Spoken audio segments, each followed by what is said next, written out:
Previous episode में हमने देखा था कि लिन क्यू कहता है, ठीक है, लेकिन आप कर क्या रही हैं? तब वो सर्वेंट कहती है, प्रेसिडेंट ली ने कुछ दिन पहले मुझसे कहा था कि इन चीज़ों को बाहर फेंक दूं, लेकिन मैं भूल गई। तब लिन डस्टबिन की तरफ देखता है, जिसे देखकर वो शॉक हो जाता है और कहता है, ये तो वो ओमेगा की हीट को रोकने की मेडिसिन थी, जिनके बारे में कल ही लिन ने चैंगिन से पूछा था, लेकिन उसने मना कर दिया था। अब आगे उसके बाद लिन क्यू एक क्लब में आता है। तब एक पर्सन लिन क्यू को दूसरी जगह पर लेकर आता है और कहता है, आप यहाँ पर वेट कीजिए, मिस्टर लिन अभी यहाँ आते ही होंगे। और ये कहकर वो वहां से चला जाता है। तब उस जगह को देखकर लिन क्यू कहता है, वह या तो किसी होटल में या किसी बार में मिलने के लिए बुलाता है। ऐसा लगता है कि उसके पास कहीं और जाने की कोई अच्छी जगह नहीं है। उसके कुछ टाइम बाद ही लिन यू वहां पर आ जाता है और हंसते हुए कहता है, तुम लंबे टाइम से मेरा इंतजार कर रहे हो, है ना? तब उसे देखकर लिन क्यू कहता है, बाहर का तापमान 20 डिग्री से ज्यादा है और तुमने कोट पहना हुआ है। तब लिन यू चिल्लाते हुए कहता है, आज तुम ही हो जो मुझसे कुछ मांग रहे हो। कम से कम तुम्हें उस लुक में तो दिखना चाहिए। जब किसी से कुछ मांगते हैं तो उससे अच्छे से बर्ताव करना चाहिए। सब लोग यहाँ आओ।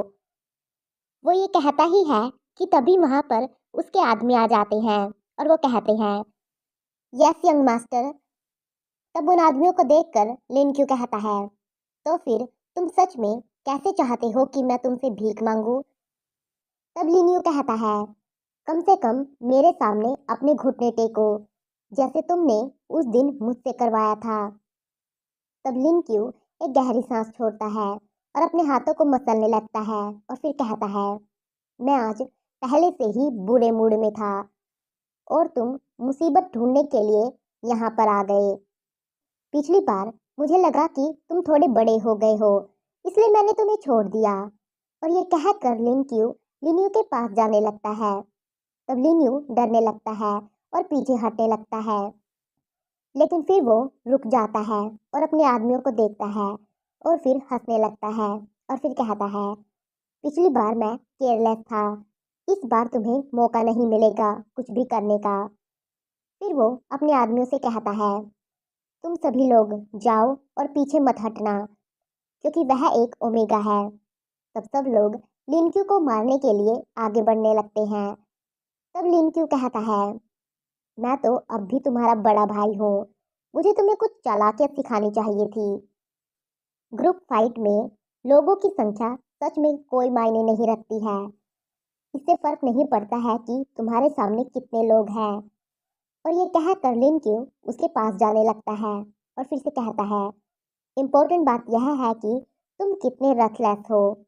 एक पर्सन को पकड़ो और उन्हें बस मारते रहो। और ये कहकर वो अपने भाई को मारने लगता है और कहता है, उन्हें मारते रहो, अगर मुमकिन हो तो उन्हें मार डालो, बस यही काफी है। और ऐसे ही लिनक्यू लिन्यू को मारने लगता है।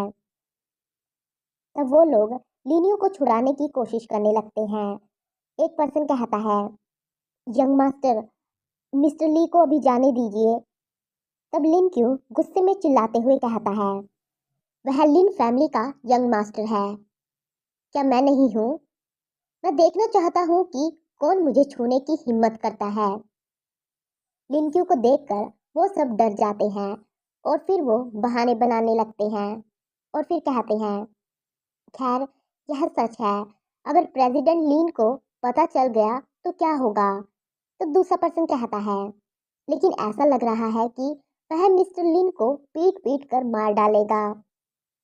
तब दूसरा पर्सन कहता है, शायद भाई ऐसे ही होते हैं। तब लिंक्यू खुद को रोकने का ट्राई करता है और फिर कहता है, तुम सब अब यहाँ से दफा हो जाओ।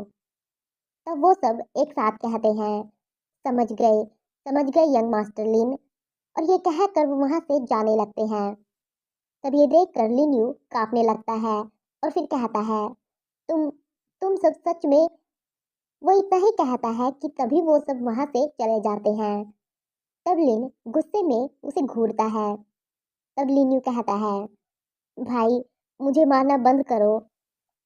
लेकिन लिन क्यों नहीं रुकता है, वो अब भी उसे मार ही रहा था। तब लिन क्यों कहता है, क्या अब हम नॉर्मल लोगों की तरह बात कर सकते हैं? क्या तुम वो लाए हो जिसे लाने के लिए मैंने तुमसे कहा था? तब लिन क्यों कहता है, हाँ हाँ, मैं 6 महीने की दवाइयाँ लाया हूँ जो तुम्हारे लिए काफ़ी हैं। यह एक नया विदेशी ब्रांड है, हालांकि अभी यह इतना फेमस नहीं है। तो फिर से लिन उसे मारने लगता है और कहता है, तुम सब लेकर आए हो तो फिर तुमने ये सब क्यों किया? बेकार में ही मुझे तुम्हें पीटना पड़ा।